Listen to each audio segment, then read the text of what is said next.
This podcast discusses themes of mental health, which some people may find emotive, such as suicide or other adult-themed content. The information contained in this podcast is for entertainment purposes only. All views expressed are solely those of individuals involved and do not represent the opinions of any entity whatsoever with which we have been, are now, or will be affiliated. The information is not meant to diagnose or treat any mental health condition. If you're experiencing mental health symptoms, we encourage you to contact a mental health service within your community. If you're experiencing a mental health emergency, please seek the relevant support and interventions by presenting to your local accident and emergency department or contacting the relevant emergency services. You're listening to the Men's Mental Health Podcast, The Man Hug.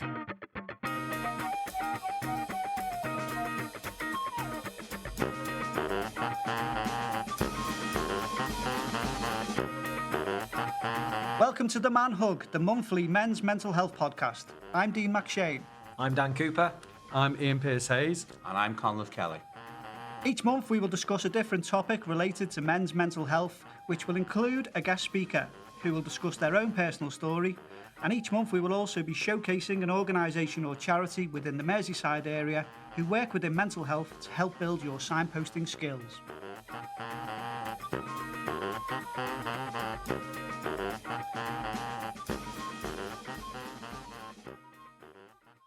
Welcome to this month's Man Hug. This month we are focusing on the theme of neurodiversity, and our main guest is Stephen Wynne, Neurodiversity Coordinator at Everton in the community, and he lives with ADHD and is a passionate advocate for neurodivergent people. So Stephen, welcome to the Man Hug. Thanks for having me. So first up, just tell us a little bit about yourself. Where do you want me to start? At the beginning. We usually say from the start, wherever you think the start is, then obviously just...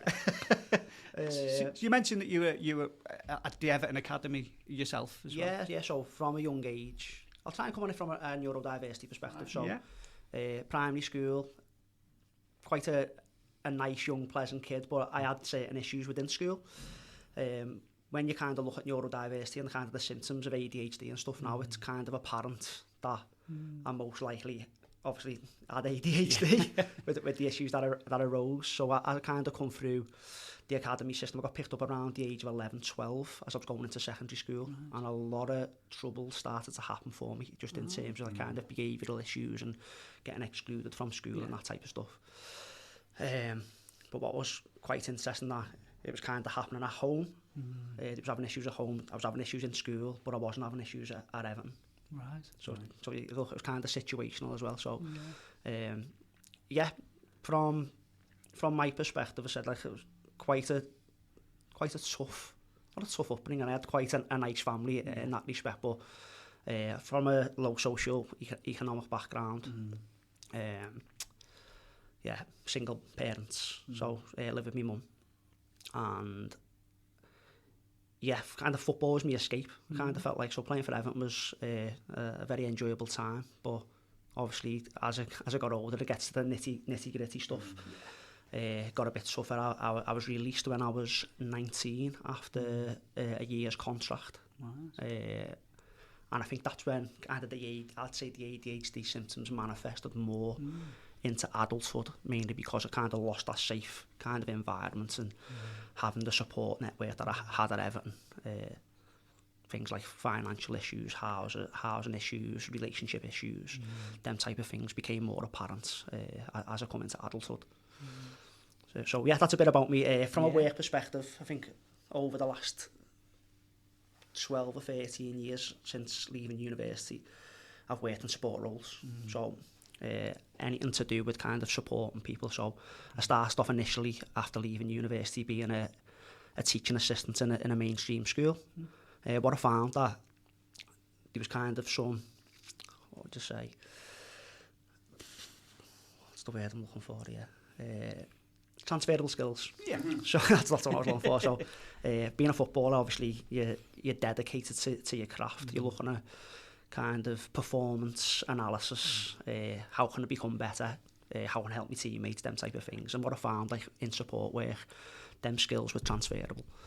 So I always found that I I like to look at kind of people's behaviour. So like if I was working with a young person who was struggling at home or in school, I'd kind of watch what they were like when they were coming, what they were wearing, how they were dressed, what the mood was like, how they were interacting with other people. And it's just something I felt like was transferable from a football perspective that I brought into real life then. So I think I found my niche going into mainstream schools and working with young people.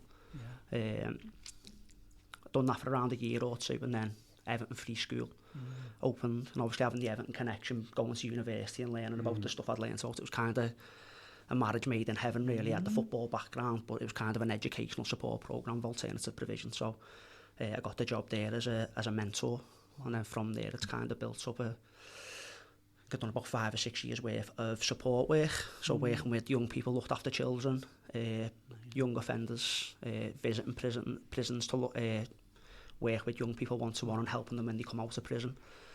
And then I've ended up back in Everton Free School again, a family support work role come up. So they was funded initially by the Department for Education over the last couple of years for a task force.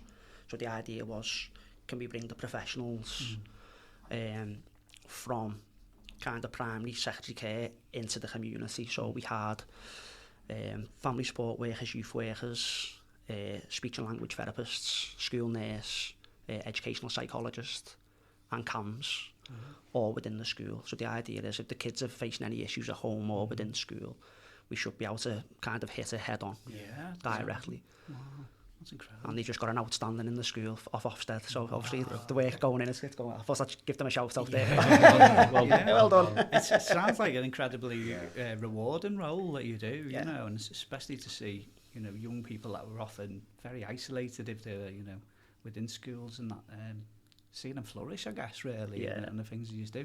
So ADHD, you mentioned there, and it's such an interesting topic, but for you personally, how did you know that you might have ADHD? You know, was there any certain common traits or anything where... To be honest, the initial young person I was working one-to-one with, and when I was a teaching assistant, he was funded for ADHD, so that's how I got my role, and I didn't recognise my behaviour in him, so I thought nothing of it.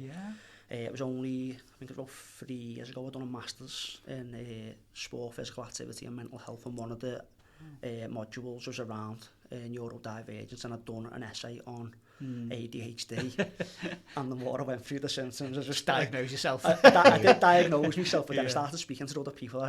Even like I've got a group of school friends who like I go for a coffee with every weekend, go to Costa, and I started asking them about like what I was like in primary school, and they were saying like about like emotional outbursts, like dysregulated emotions and things like that, and things just started clicking into place. So like, but it's interesting now, even I look back from a football perspective, you look at like kind of sensory processing. There was things that I've started to realise from playing football that I did that were different to other people. So for example, people don't know this, by the way, so like, when I used to go outside, I didn't like getting wet. So like if you were going to play in the rain or the pitch was wet, I would try and not get wet when I played footy. So like people didn't know that, but I would walk off the pitch and people would go, "You haven't got a mark on you," and because I didn't like. So you said that was sensory. So just tell us, for people that don't understand what that is, what's that feel like for yourself then? You know. For me, just like I kind of feel a bit sick if I don't like the touch or something. So it's the same, like for example, if I've got hot food, I won't pick hot food up with my hands. I can't touch hot food and things like that. So I have the certain sensations, but it's quite common in neurodivergent individuals, which I didn't really know much about, obviously, until going to university and kind of educating myself around that. Wow. So you were kind of reflecting on your own life and then picking out all of these light bulb moments in a sense. So even like, from a football perspective again, like my football boots, I used to wear my football boots a size too small because I felt like I couldn't feel the ball. But my big toenails always used to go black and come off. Do you know what I mean? But that's something that obviously it's impacting my body. But it's something that I felt like I had to do just to feel the ball, where other people like, probably just get a normal size pair of boots and wear them. But it's little things that people may not know about, just from like a neurodivergent point of view. That so interesting. So in terms of the assessment process for anyone that doesn't know, what does that look like? You know, how do they sort of diagnose it? I think it's different dependent on age and stuff like that. From what I know now, I think you've got to go kind of through school. So you can't go direct to your GP for young people. You've got to kind of go through your school, which brings quite a few issues up itself. Mainly because, like, especially a lot of kind of kids with ADHD and autism who we work with at the minute, they may have, parents may have removed them from school because they're struggling with sensory issues within school. So a lot of people drop out of school with neurodivergent. So if you're undiagnosed, and the only way you can get diagnosed is through school, and then you're out of school, it creates issues in itself. From an adult perspective, I think you can only get diagnosed with ADHD from 2008. So it's relatively new. So we'll look at, like, when I left Everton 2006. So ADHD weren't even a thing for adults then. So the kind of the issues I felt as an adult, there wasn't help or support there, you know. And that's where, like, obviously you're having your own passions when you've been through a few things, losing me out, and kind of relationships getting decimated over years. That's one of the, sorry, just because it's such an interesting point. As a mental health nurse, I think ADHD was only recognised as a condition in 2000, and as you say, 2008, where it was starting to diagnose in adults. So for someone like me who, you know, was training to notice all of these new diagnoses, I was just thinking, wow, well, that's literally half of my class at school, you know. So now they're all in adulthood, and I was thinking, well, who's going to diagnose them late in life? And now we do have adult ADHD services, don't we? But because of it, there's huge waiting lists, isn't there? And, you know... Yeah, I think I think we mentioned before, postcode lotteries. For me, it weren't that bad. I think it took me around 11 months from start, but that was around 2 or 3 years ago. But I'm noticing differences now within the system. So when I first got diagnosed, so I waited around 11 months. I did an online assessment, so it was like kind of a FaceTime type. I think it was around 2 hours. Did you find the diagnosis, honestly? Did you find that it you know, that was a good positive thing then for you? Is that what you'd felt? Because I just think it's a big label, I guess, or, you know, in terms of that diagnosis. I've had conversations with different people who've been diagnosed as adults. For me, there was a bit of relief, just in terms of thinking, like, well, I can finally understand some of the behaviours that have happened and what's gone on. But also, I think I struggled a year after my diagnosis, just in terms of I finally understood myself, but you then going back into the community of people who don't understand this, or like the likes of my dad, who's a working class fella who like goes to the pub. I say to him about ADHD. I didn't speak to my dad for about a year about it. I thought, I'm not telling him, because I thought he won't believe me. Do you know what I mean? Because that's the thing we've touched on, we were talking about it earlier, is the fact that it's you regard mental health neurodiversity.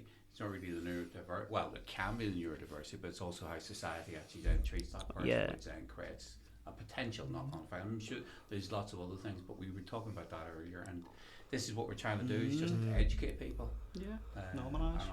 Normalise, that's the word. Thing. Spot on. I think there's a lot with it, even in terms now. So I work with young people who, they may be diagnosed with autism, but then they're getting referred for an ADHD assessment, so they're then on the ADHD pathway. So there's obviously co-occurring conditions, but for me, surely it should just be under one. But that's the thing for us as all nurses. That's the most important thing whenever you actually see a new patient and do those things. If you don't get the assessment done right, the plan of care is just it's not worth it, anything, whatever, that kind of thing. It's getting that assessment. Dog's bollock accurate. Okay, so for those that don't know, post-diagnosis, what kind of help and support out there? So if someone is diagnosed with ADHD, what does that look like in terms of support? From a personal perspective, I had to request support. So once I had my diagnosis, the main kind of focus was like pharmacological, like medicalised, kind of. So looking at your medications, I think it's called using no more titration and stuff, isn't it? Getting the right levels of meds and things like that. So that was the main one. Obviously, with my background and being at uni, I asked if there was any psychosocial support. So they put me on a 6-week programme, kind of looking at.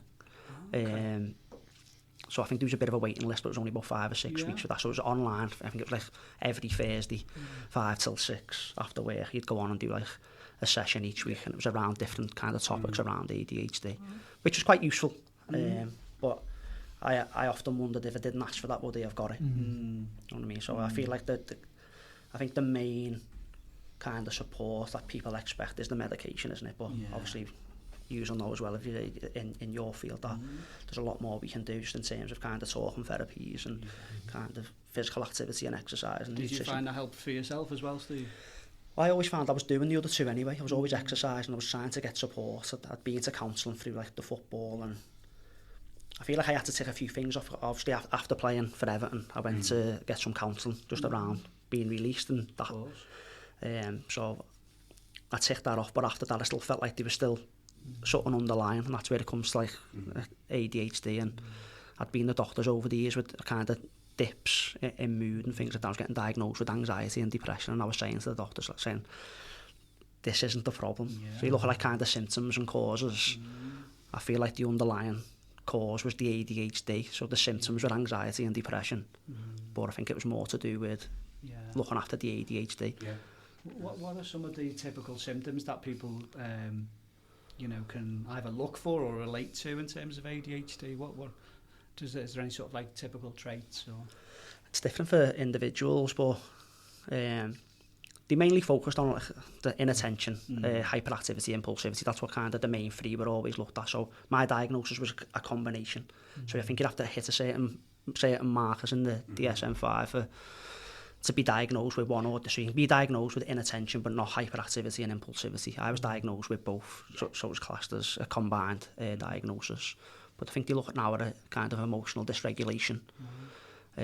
So someone, we might see a girl in school who's kind of dead chatty or quite ditzy or whatever, and that might just be inattention and ADHD. They're kind of getting labelled with these things within society.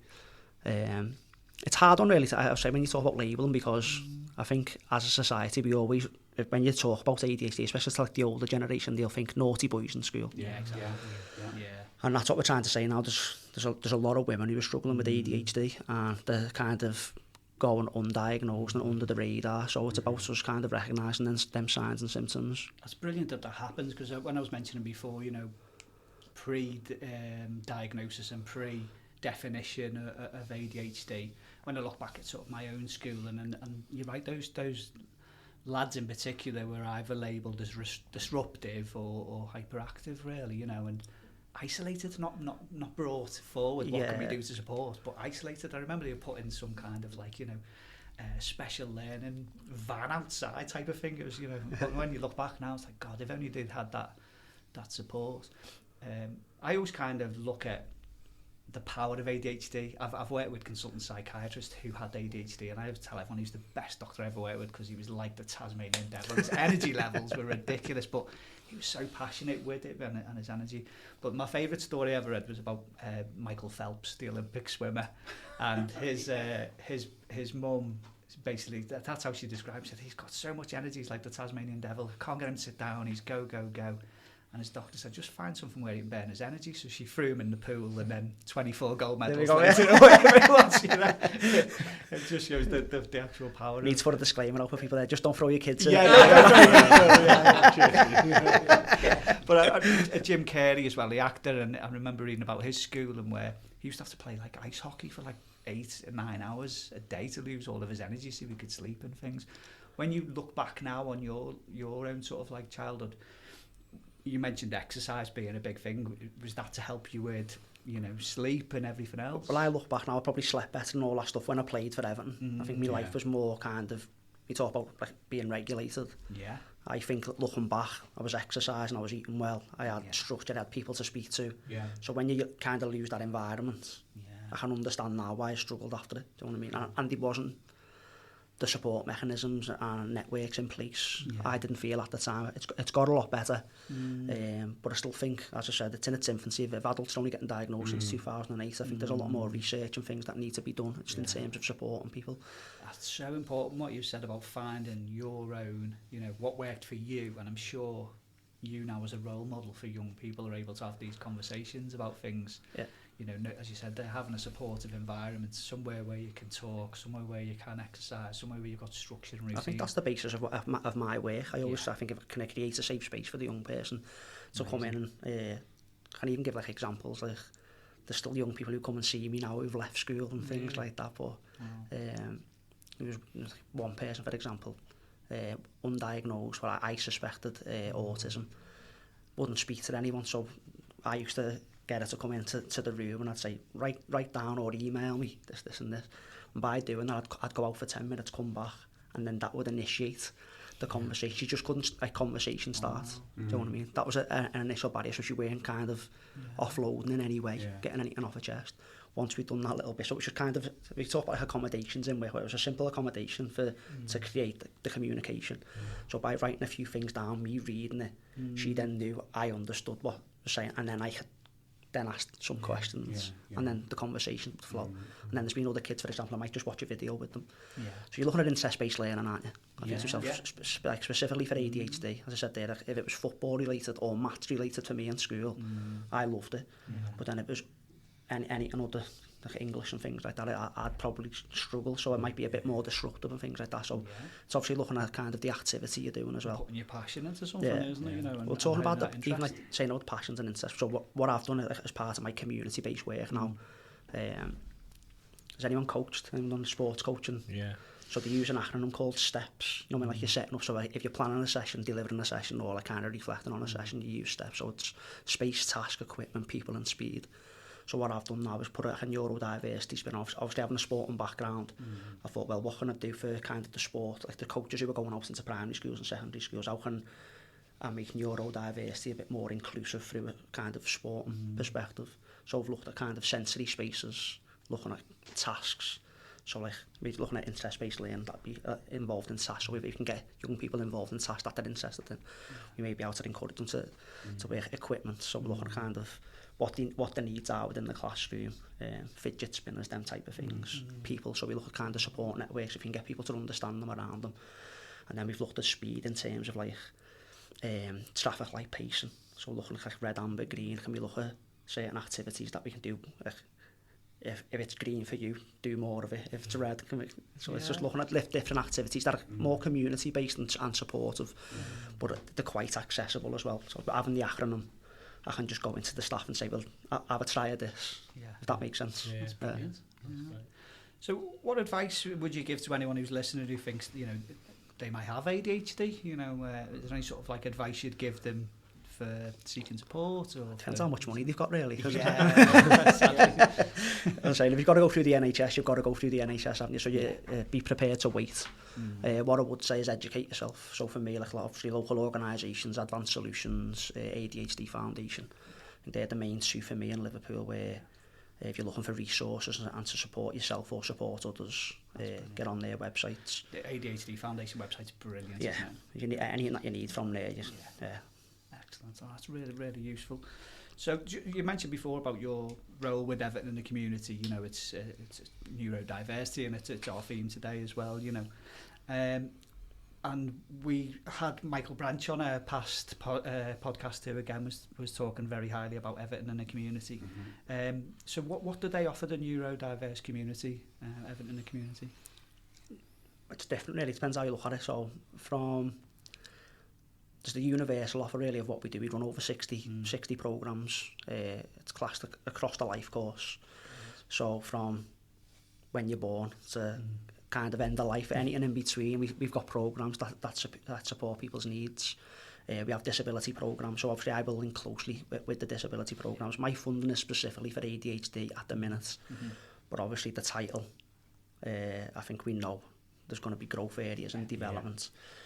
We do have a programme at the minute called Safe Hands, which, where I've mentioned before, we had a lot of young people who were dropping out of school and families struggling to get support. What we found out is that the majority of the young people on that programme are neurodivergent, so they may have ADHD, autism, that type of stuff.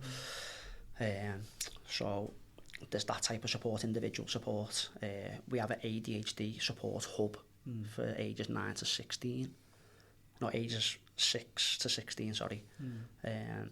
So if any families want to get in touch, you can kind of come to me within the People's Place. Is the People's Place being mentioned before on the podcast? No, not really. I mean, to give us a bit of info on the People's Place. So the People's Place is a purpose-built mental health facility. As we were talking about before, it mainly come from, it was work done by Edghill University, just in terms of male suicide. So they were saying lots of men won't attend primary care. So the idea, a bit similar to the task force, it's bringing the professionals to the community. So currently in the People's Place, they have a GP, trainee GP, clinical psychs, bereavement support. So as long as we've got them alongside the community projects. If we need support, we can then go and speak to the GP, or we can refer people onto the clinical psychs and the GPs and things like that. So we've got the ADHD support hub, obviously the kind of overarching mental health support, and then the individual programs to support. Obviously we can't do everything. Yeah, We say that, but if we can help people, we will do our best to support people on programs, and if not, we'll kind of signpost and look for it. It's amazing. They do incredible work, but I suppose a big plug for it. If anyone is listening and they want to get involved in Everton and the community, how do they sort of start that initial engagement? Just get on the website. You go on the website, there's all different links to different departments where you want to get your support, or call in. So we're based, our campus is by Goodison Park, Spellow Lane. Got a few different buildings there, so you come to the hub or the People's Place, and if you come into the receptionist and walk in, they'll be able to divert you to the right people and the right support. Amazing. Thank you so much. I've learned so much. I don't know about you chaps, but I think this it's been so useful, and obviously for yourself, we can't thank you enough talking about your own personal lived experience, but God, what an amazing story to hear, how you are now helping so many people as well. I think that's massive. In programs in the community, like lived experience is massive, isn't it? Definitely. And that's why, in terms of what I do now, is I've got experiences, I've got negative experience, I've got positive experience, and hopefully what I've learned I can pass on to other people. And that's what, obviously, I always feel like I've struggled in systems, so I like to question the system. So where we talk about medical and social models and things like that, I just think to myself, I think I said before, the word deficit and attention deficit kind of annoys me, because I think to myself, it's not a deficit in attention, it's just the wrong attention directed in the wrong place, isn't it? So it's questioning kind of the terminologies and speaking about it yesterday, someone was saying selective mutism, and I was like, well, is it a choice? Are they selecting? And so it's now people are saying situational mutism. So it's like there's different things that you can question, and I think that it's our job in the community to kind of question them things. And if we, everyone has to be guided by the experts by experience, which is people with lived experience, and I think it's so powerful for us to see people like yourselves, with a social media presence as well, flying the flag for people, from neurodivergent community, and being an advocate for them. But the help that you do and offer at Everton in the community is just incredible. We can't thank you enough. It's fantastic. You're welcome. Well, thank you so much for coming on. I say we've learned so much, and it's been really interesting. Steve, thank you. Thank you very much. No worries. We're going to have a short break, and then we're going to be joined by Leanne and Lynsey. You're listening to the Men's Mental Health Podcast, The Man Hug.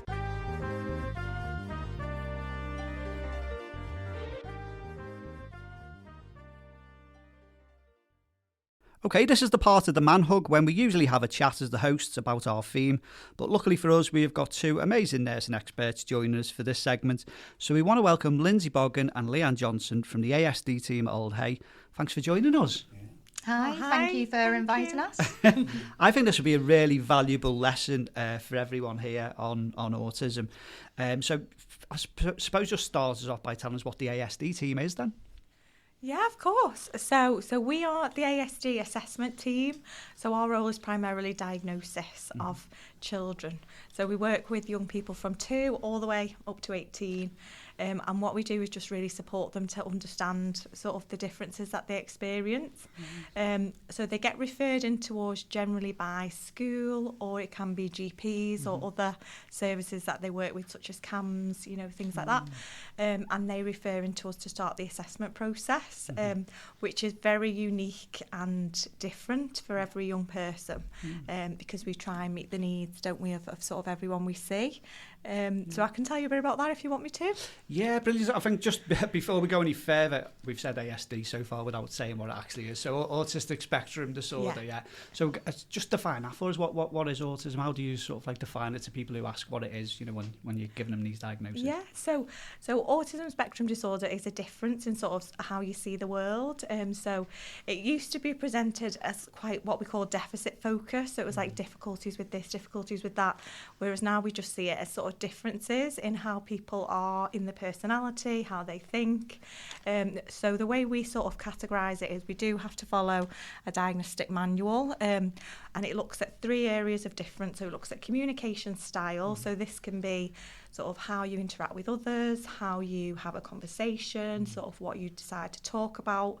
And then the other difference is around sort of what we call rigidity of thought. So some young people can have, they can think quite rigidly, can't they? And just think, have literal interpretation of language and sort of understand things in a literal sense. So sorry if that sounds a bit confusing, but sort of in a nutshell, they just see the world quite differently. So often their experience of the world can be quite overwhelming and different from what we'd call a neurotypical person.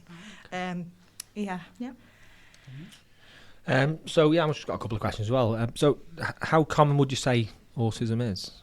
How common?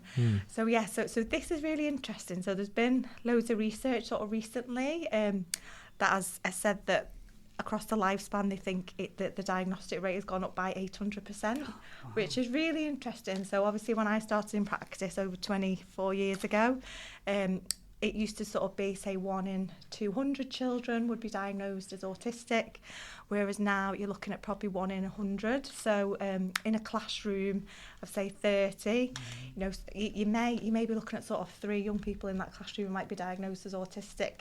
It used to be as well that a lot of boys were diagnosed more than girls, and it was primarily called a boys sort of condition, whereas we know that that's now not the case. So all the research is saying that, you know, actually there are girls out there who present as autistic, but we just need to see them in a little bit different way. So now the ratio we're hoping is going to be up to 50-50. So we diagnose sort of 50% equal rate in Alder Hey for girls and boys. That's really interesting. Do you think that's due to more awareness of from society, or? Yeah, I would definitely say, I think since the COVID pandemic, we've seen an increase in referrals coming in. But I think the reason for that is just because some of our young people were coping in school fine. You know, they had the routine, the day-to-day, they knew what was expected. Then all of a sudden we had such a change. Pandemic hit, everything was different. So we've had some young people that who've sort of identified themselves, you know, I feel like I'm not coping, things are a little bit difficult for me. So we had some through that means, but also I would say the media, I would say things like this today really. You know, a lot of people know what autism is now. You know, people that self-identify as autistic, there's lots of famous people who identify as autistic. So people, you know, that stigma is reduced. So, you know, our young people are happy to be autistic and see it as part of themselves. So we get a lot of, you know, teenagers self-referring through school and asking, you know, to be assessed, which is really positive.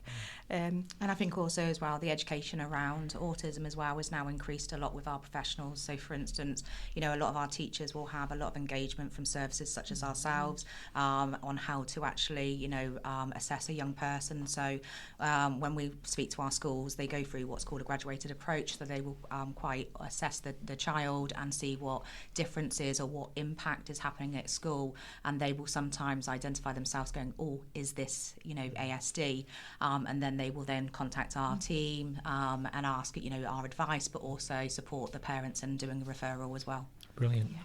My next question, you kind of touched on this before, but just can you just let us know some common traits of somebody who has autism?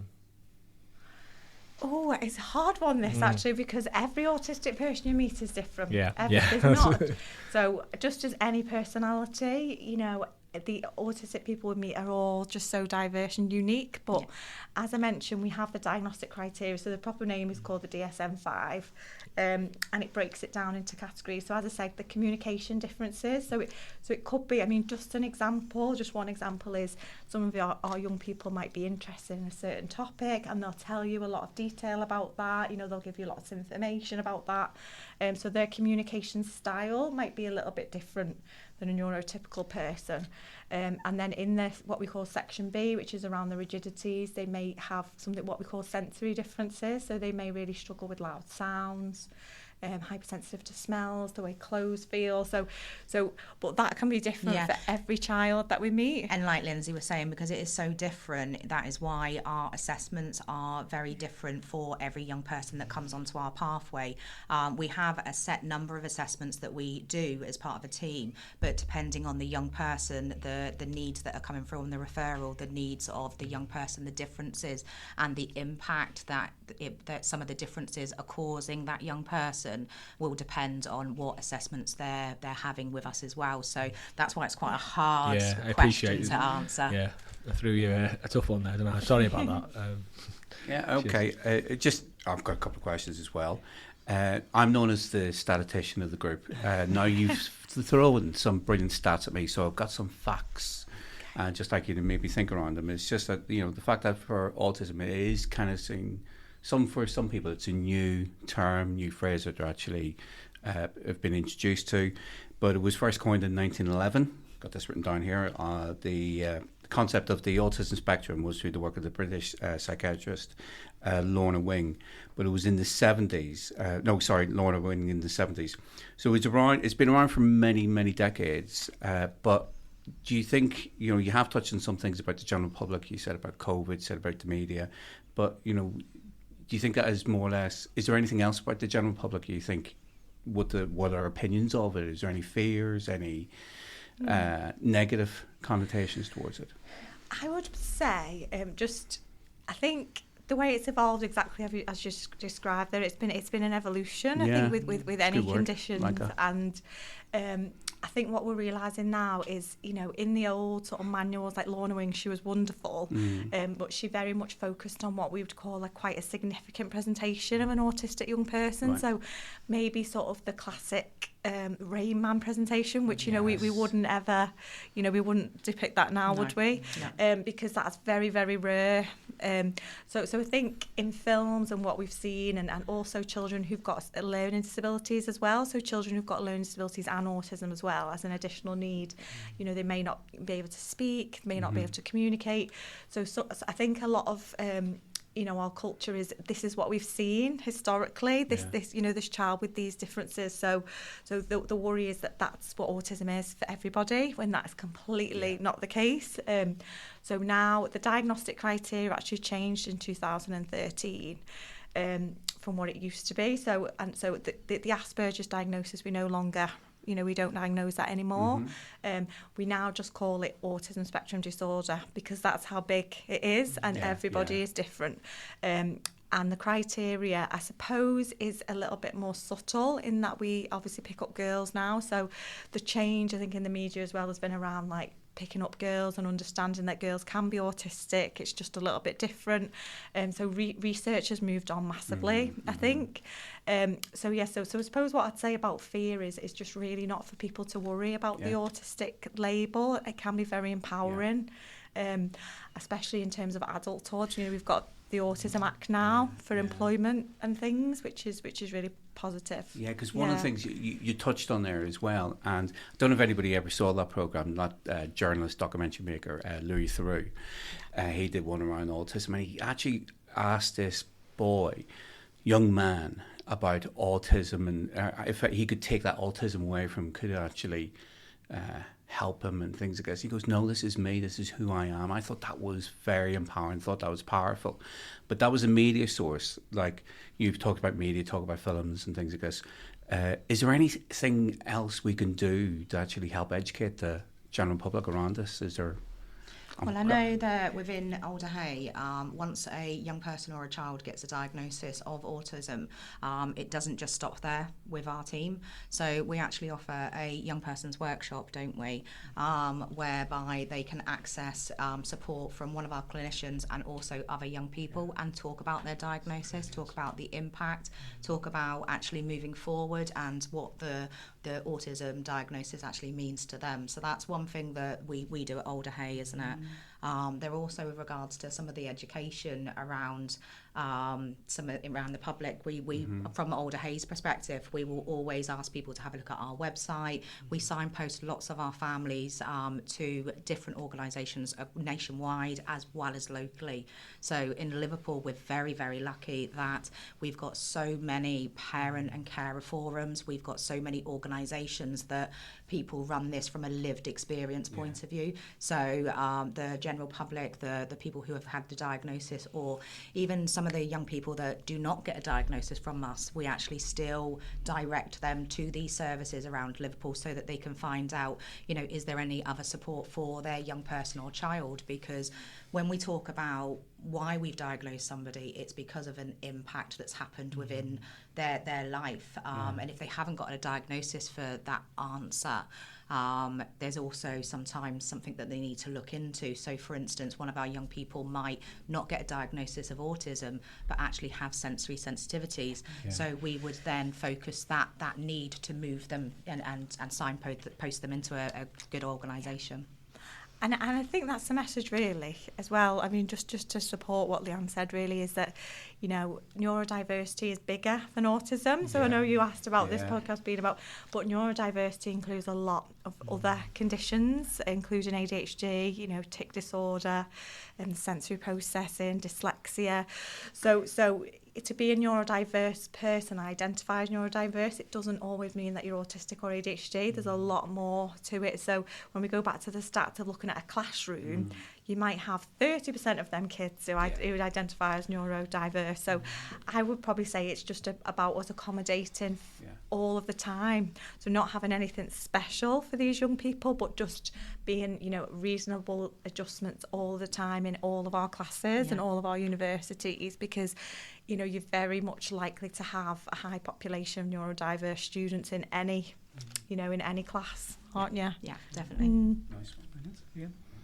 You've touched on this, Lynsey and Leanne, in regarding your discussion, which is inevitable, isn't it, when we're talking about it? And obviously you're passionate in terms of what you do and finding that out. So it's around assessment, and I mentioned this to Leanne just before we actually started the recording about do you see kids in the classroom? Do you do classroom assessments as part of that? Because the other, how do you support post-diagnosis? And I can understand for some people, particularly if they've self-referred, they know that they're seeing something different and may think, I'm different to, Johnny or Katie, whoever it is. And it may be sometimes then it's a validation of that I knew I was different and that support. But for some other people, it would be quite scary and really, oh my God, what do I do with this? So it's around that assessment, seeing people in school, in home settings, wherever it is, and then about that, how do you support that sort of diagnosis, if it's positive and negative, depending on their reaction?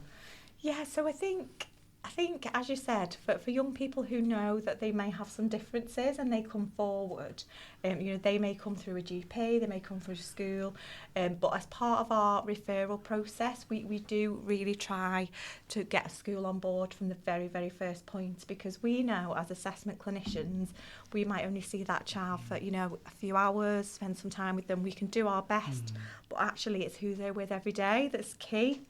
So we do a lot of training and we link in to all of our Senko forums across the city to sort of explain, about this process. So we really advocate for schools to refer if they can, even if a young person identifies themselves that they want an assessment. And then in that referral, what we're asking for is what Leanne mentioned earlier about the graduated response. So this is the SEND code of practice. Sorry. So the SEND code of practice sort of says that they have to follow, they have to put reasonable adjustments in for every child, regardless of whether they're diagnosed or not. So what we're really asking them to do is actually do this now. Do it at the very first point, so that young person is not waiting for a letter.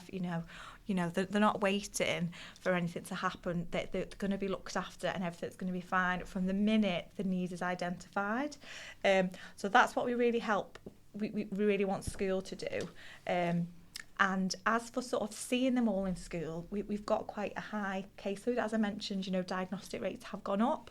So we don't automatically see every child in school, but we get a report from school. So again, through that training and that education, every school will submit a report, you know, with their observations, you know, how they've, you know, academic attainment, attendance, things like that. So we get that information for every single child, and that's part of our NICE guidance, what we follow. If there are schools that struggle, you know, maybe to do this or give us the information we need, then we can go in, and we do have the option to do that. So usually when we've done some assessments and we've got some information, if we think, oh, actually we do need to see this child in school, because a word that we've not mentioned yet is masking. So a lot of autistic people learn how to hold their feelings inside. You know, they learn how to pretend to be neurotypical in our neurotypical world. So in school, for example, they may just sit and be quiet, and the teacher may not be aware that they're really struggling. So in them cases, we will go in, see the child, and then we've got, you know, our specialist clinicians can assess for the differences in that way. So that sort of covers the assessment. Regarding post-diagnostic support, so as Leanne said, we've got so many services in our city, which we're so lucky. So Advanced Solutions Community Network are our actual partner agency, and a lot of what they offer support-wise is non-diagnostic contingent. So the parents can access it right at the beginning, all the way through while they're waiting with us, because we don't want anyone to be worried or anxious about it. We do have some specific post-diagnostic training, which is for parents to access if they've had a diagnosis, and that just covers what autism is and what you can do to try and support your young person. And then we have more levels of training if there's any more difficulties above that. We do something called Riding the Rapids, which is a parent training, which is really good. That came from Manchester. So there's loads on offer, but as I said, most of it, which is what we're trying to be, neurodiversity inclusive city. That's the neurodiversity strategy. We really want everything to be available now, so it doesn't matter if you're on the pathway waiting, you know, not waiting. The sensory training, for example, is all open offer. So if your child's, you know, got sensory differences, you know, you can go on that training. So there is a lot available. I'm just trying to think if there's anything else. I think we've covered everything, haven't we? Yeah, I think just to add with regards to while the young person and the family are going through the pathway, our team actually do work in partnership with schools as well with regards to our assessments. So sometimes we might find that a family might not be able to access our hospital for many reasons. So we will work with the school to ask if we can use a room at the school, or whether or not it's, you know, if the family only live around the corner from the school and are struggling with travel or to get to the hospital, we will sometimes have clinicians going into the school and doing the assessments there as well. So, and we like that partnership, don't we, with some of the schools, which is really good. You mentioned about SENCO. Would you be able to explain a little bit about the role of the SENCO for the listeners? Yeah, so SENCO, so it stands for a Special Educational Needs Coordinator. And they are so primarily teachers who've done additional training around the needs of SEND. So Educational Needs and Disabilities, SEND stands for. And they've done additional training. So every school will have one. And they tend to coordinate the SEND support, so they have a register of all the children who might have SEND needs, and they will coordinate the support and make sure that they've, you know, supported in school. So for any families, you know, who wanted to speak to the SENCO, they can always have that appointment, you know, ring them up, have a chat, and they're usually the first point of call with making referrals as well to us, and we have really good relationships with them, don't we? And the SENCO teachers also support young people who have a SEM, which is an SEMH. So that's social, emotional, mental health as well. So they not always have the SEND as well. Amazing. Thank you so much. I've found the segment so educational myself. I'm sure the listeners have as well. It's brilliant. Just the final thing you mentioned before, there's Alder's got resources. How do people access them if they want to, you know, go off and read more around this or look anymore? Yeah. So we have our website, which we're working on at the moment, trying to get as much information on there as possible. So it's got all information about the team. So it's just, if you just put in Alder ASD service, it will come up. It's got the referral process on there. So we actually have a portal at the minute, which we're very proud of. So you can refer via a portal, which is all electronic, and it's got we're putting all our leaflets on there and videos on there. We have some great videos as well, don't we? So we're very, very lucky within Alder that we've got a learning and disability team, and also we've got a therapy dog called Holly. You could have brought Holly for us, Leanne. I know, I'm sorry. And they've actually made videos with our comms team about visiting the hospital, and it's some of them are quite cute. You know, the Holly the dog will go around and access some of the buildings in the hospital, and we've also got videos from the Young Person Forum as well. So we're actually based in a building called the Catkin Building, so that's where we do most of our assessments. And I know the young people there have also done a video about, you know, visiting the hospital and what's available for them, such as sensory rooms and things like that. Yeah.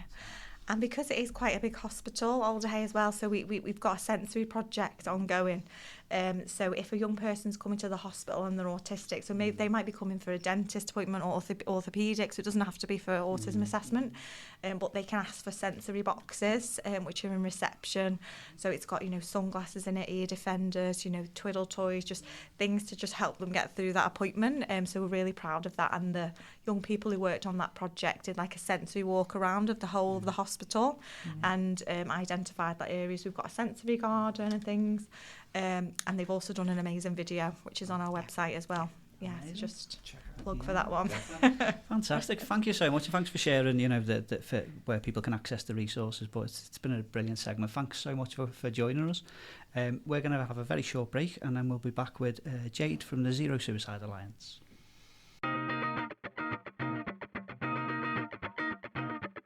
You're listening to the Men's Mental Health Podcast, The Man Hug.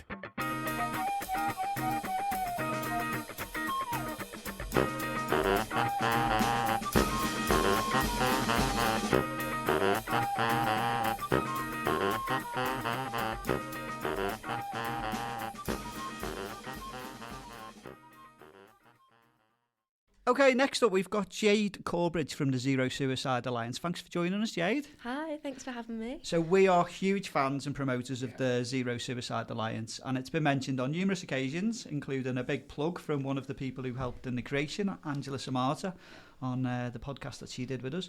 So I'm so happy you've joined us. I feel the Zero Suicide Alliance is the best out there, so hopefully our listeners can learn all about it and they can go on and take part in the online training. So first, just tell us all about the Zero Suicide Alliance. So the Zero Suicide Alliance, or the ZSA, is a suicide awareness and prevention initiative, part of Merseycare. So we're based in Merseycare, but we are a global organisation. So our main offer is that we offer free online suicide awareness training and free digital resources, with the aims to educate, equip and empower people to take action.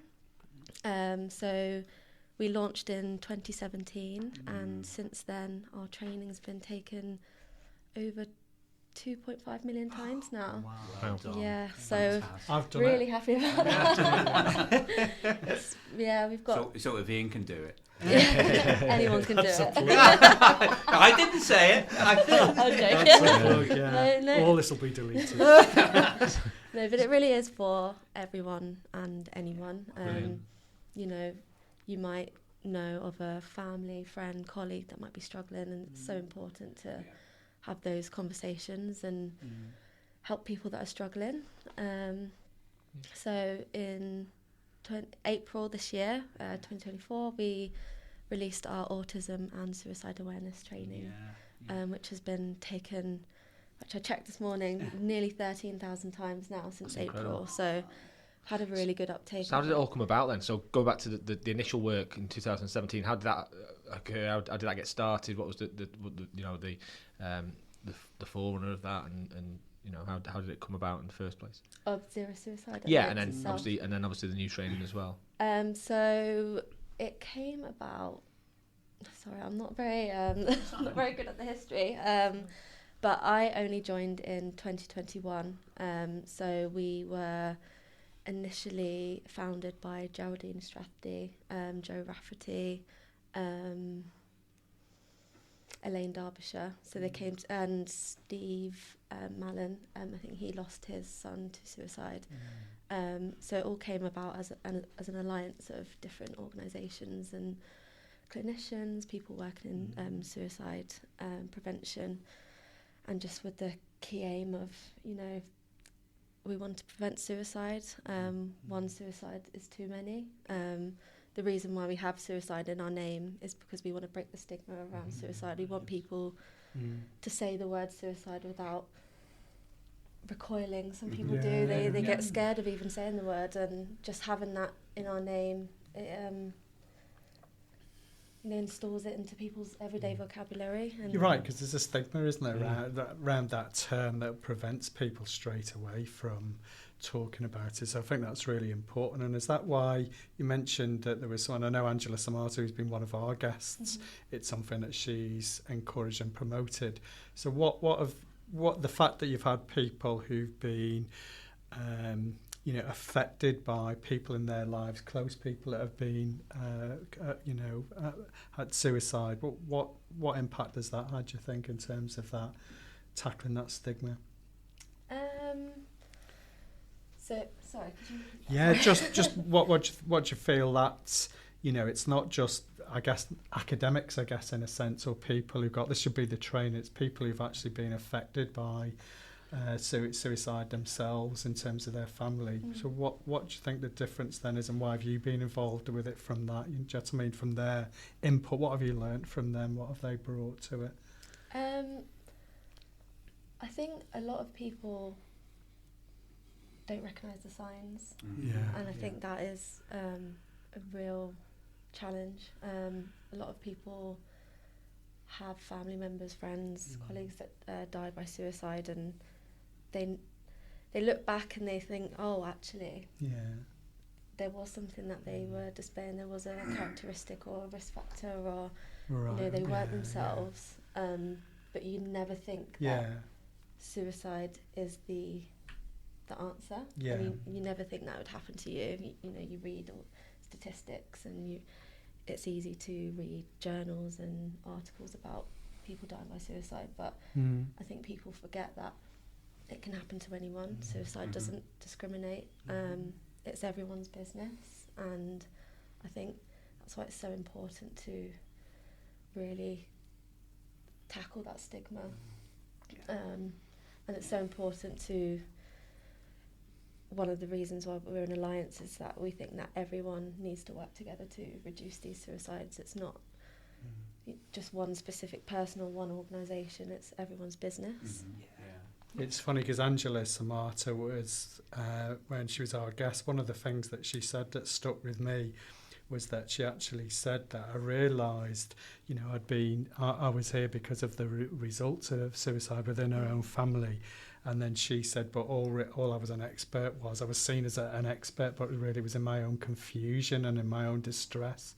And she said, and that she realised that she needed to get more aware. And I think for me, that's a really important part of it, isn't it? It's about being aware and discussing and talking through those signs, and that's really important. Definitely. And it's such a devastating thing to happen to people, and like Angela and a lot of people with lived experience, they're going on to, you know, fight the stigma and really bring awareness to it, but at the, you know, expense of them losing someone. And it's really sad that, you know, we've got to this place, but I hope that the awareness around suicide is increasing and improving, and, you know, I think people know to look out for each other now.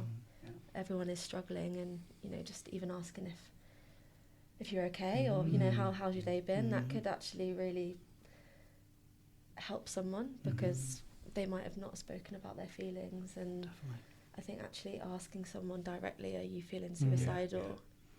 It might feel scary to do so, but it gives that person almost a permission to be able to open up and talk about how they're feeling. So I think that's really important, isn't it? Because there's an old myth, you know, don't ask someone if they're suicidal, you'll plant this thought in their head. And I actually remember, I remember a GP saying that to me once, and I was devastated that someone would actually still think like that. But you're so right, you have to be direct. You have to ask the question. 100%. You know, and it's such an important point to raise, isn't it? Definitely. So just asking, I know you've done it once, you're going to do it now, and we'll probably do it again, hit, whatever. Can you tell us how people get on to do the training? Okay. So it is all online, completely free on our website. So if you type in zerosuicidealliance.com, there is a little drop-down menu with our training courses, and you can access them all from the comfort of your own home, on your laptop, mobile, tablet. So it's really accessible. It's all on our website. Because I know this is obviously a digital format, things like that. And part of the back of my head is, you know, download poverty, digital poverty, things like this, whatever. But if people are listening to this and they're thinking along those lines, obviously there's library services, things like that, where you can actually do the training within it as well. So 100%. Thanks, Jane. And it saves lives. You know, we have student nurses, student social work, student paramedics in this university alone who do it within like the first week of their training. That's how important it is, because if they're going out straight away to, you know, public facing roles, they just need to be clued up on how to have these conversations, because that's it. We do have a lot of people that come into any line of training where they have these common misconceptions that I can't ask these questions and things. So getting rid of that from day one is so important. But if society ever wants to change and get down to zero, which is what we all want, then I think it's society's duty really to all do the training as well, because we all have family members where this might save a life one day, or friends or colleagues or neighbours, you know. So it's massively important. You mentioned at the start, obviously the theme today is neurodiversity, and you have now created one specifically for autism. So what was the need behind that? Did we find out? So suicide is a leading cause of death in autistic people. Wow. And statistics show that I think it's more than 6 in 10 autistic people have considered suicide or had suicidal thoughts, and 3 in 10 autistic people have actually attempted suicide. So it's so there's a huge need for it. Absolutely, absolutely. Wow. And finally, it's autistic people have been recognised in the suicide prevention strategy as a high-risk group and a priority group, which is great, because hopefully this will, you know, get more support. They'll get more support. There'll be a bit more awareness and education. So we were approached by Adele Owens. So she works for NHS Greater Manchester, and she went to a suicide prevention workshop in which she met Sue Wilgoss, who is a bereaved mother of her son Daniel, who was autistic, who died by suicide. So the conversations began there, and Greater Manchester decided to put autism in their high priority work for suicide prevention. So she approached us with the opportunity to apply for funding, and we could develop the course because, you know, the numbers of autistic people that are dying by suicide are increasing, and there's also a gap in autism-focused suicide awareness training. So there was an opportunity there to, you know, collaborate and start this development. And there's such a need for it, because I think there's not a lot of awareness around suicide and autism. Yeah, definitely. So through this training, we could increase the awareness, but also build the confidence in people to have these life-saving conversations. So, yeah, I think it was a very needed training course. Definitely. I didn't know the statistics were that high. It's amazing that you've done this. And as you said, you've already had so many people doing it as well. So again, I'm going to tell anyone listening, do your training. It doesn't take long. And as you said, these conversations save lives. And that's the most important thing, isn't it? You know, one big final plug. Let's give her a big plug then. How do people access the Zero Suicide Alliance training? Why should they do it? Let's wrap it all up. So you should access our training because you will be able to follow our 3 structure model, which is see, say, and signpost. So see the signs, recognise who is struggling around you, identify what the signs are, and then you will be equipped to have a conversation with someone that's struggling, and then you can signpost them to support. But also remember to support yourselves. These conversations can be difficult, and I think a lot of people shy away from it because they're scared of saying the wrong thing, but actually it's so important to just reach out and to someone that's struggling, and hopefully we can reduce suicide. My final plug on it is that I think it's the best piece of training in terms of mental health and suicide prevention that I've seen. And I say I've been a big advocate from day one for my students to do this, but as I say, if anyone's listening, please do the training. It's free, it's free. It is created by people that have got all of this experience, and it's there to save lives, isn't it?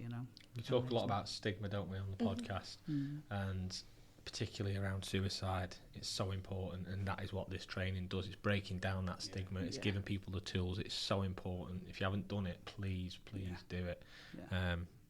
Like you said at the start, Jay, nobody should lose their life through suicide, and one person's too many. So Amazing. Jade, thank you so much for coming on. Thank you. Massively appreciate it. I think we've had a very educational and thoughtful podcast today, and we've all learned so much, and we've given you your own homework to go off and do this as well. So please do that. So just a final plug for us though here on the Man Hug. We're actually, for our sins, we're doing an ab sale down Anfield's main stand on July the 31st. Well, you're not, because you're buggering off somewhere. But me, Ian and Dan are doing it.